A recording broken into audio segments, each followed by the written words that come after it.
Hello and welcome. Today I would like to invite you to a journey to explore how the body gradually collapses. Not suddenly, but layer by layer. First we lose light, then rhythm, then form. We will show you how blood stasis and systemic exhaustion collapse into inflammation.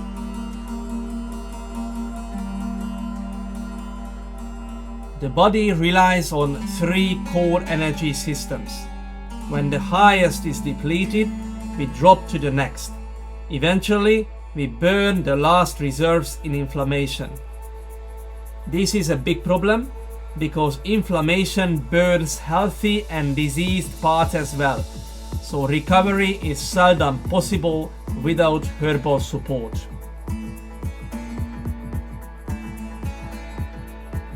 When we lack natural sunlight, the first field collapses.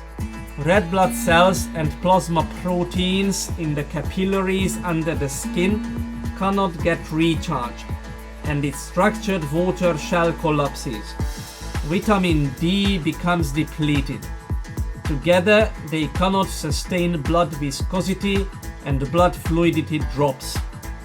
The blood becomes dense, difficult to flow. This starts the process of blood sludging. Red blood cells clump together and block capillaries, causing hypoxia and ischemia everywhere. This ischemia and microcirculatory dysfunction affects all the organs from tip to toe, including the kidneys and adrenals. Moreover, these organs are in high demand. Energy usage and mitochondrial demand squeeze them hard, so sooner or later they will get exhausted. We will see symptoms of adrenal fatigue or Addison's disease everywhere. We see it in low back pain, knee pain, cold hands and feet, lots of urine, low sex drive, sugar cravings, sometimes low blood pressure and tiredness. Western medicine gives artificial steroids, herbal medicine gives plant steroids to replace the adrenals and support mitochondria. When the adrenals weaken, the heart steps in to recharge the blood and restore the dropping zeta potential. The heart tries to source etheric energy in the ventricles and print it on the blood with cavitation to restore the weak blood-borne magnetic field. The problem is that sludged blood is difficult to charge and holds charge poorly. We see the heart's attempt in left ventricular hypertrophy and often hypertension. We will show you how.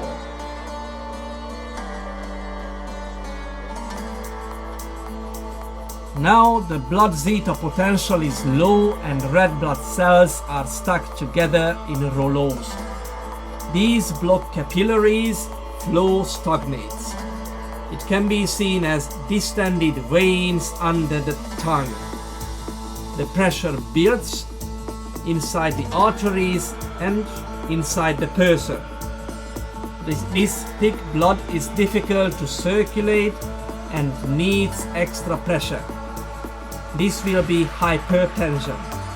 This blood cannot either carry the heart's central signal around to synchronize the body.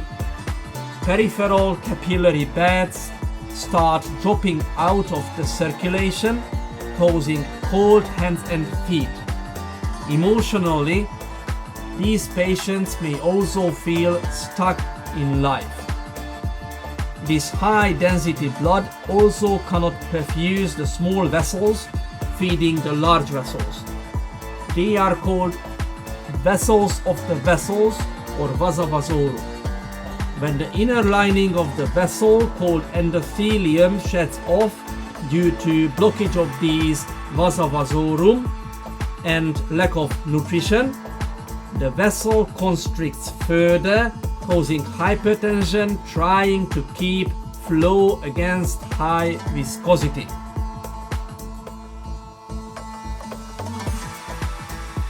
So blood sludging is leading to blood stasis. Not a clot, but a standstill of vitality. The blood no longer sinks. It no longer carries memory, heat and life. What can we do? In Western medicine, we give aspirin to thin the blood. In Chinese medicine, we give pungent herbs for the same reason, to restore colloid zeta potential, separate red blood cells by building up the water shell around them. Western antihypertensive medications are brilliant on the short term, but the clinical picture becomes more complex on the long term. Blood fluidity remains the same, and patients still feel tired due to lack of mitochondrial support. Patients need to take the blood pressure medications forever.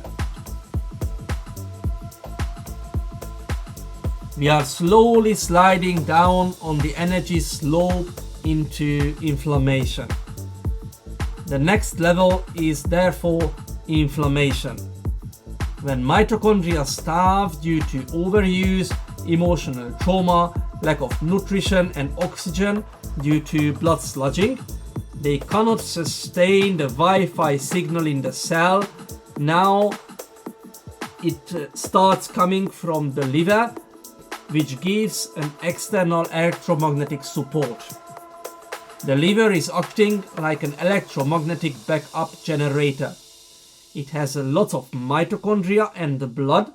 It also has several connections with the body connective tissue layers.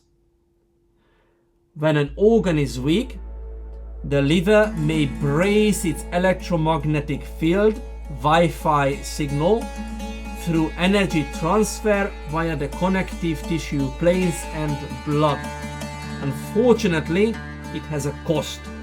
It keeps the failing water lattice together, but does not provide a long-lasting solution called coherence, nor does it repair its membranes and mitochondria.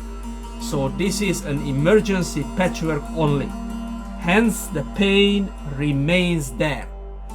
This will not resolve blood stasis in the organ either. Menstruation as a sign of microcirculatory collapse. When there are clots in the menstrual blood, it signals blood stasis in the pelvis and probably elsewhere as well.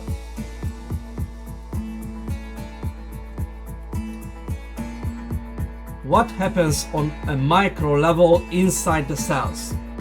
So blood sludging blocks the capillaries. There will be no nutrition and oxygen. Mitochondria starve due to lack of energy and oxygen.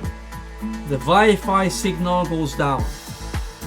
Cell membrane structured water falls apart, further hindering transport.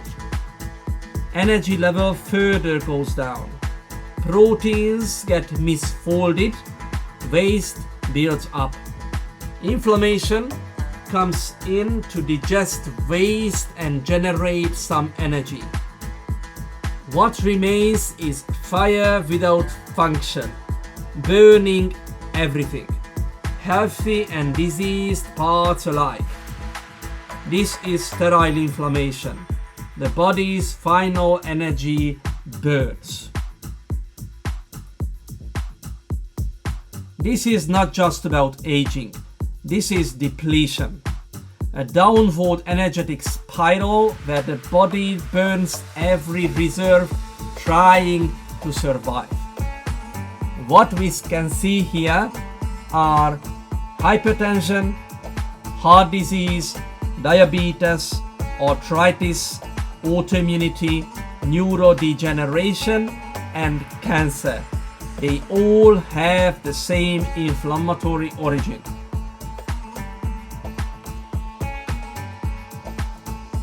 Recovery is not about attacking the disease. It is about rebuilding the energy architecture. light, flow, rhythm and form, in that order. Waste holds trauma, so it needs to be digested. Herbal support is given to mitochondria, clear waste and inflammation and rebuild the structure. Nomadic field medicine, where we rebuild structure and lives.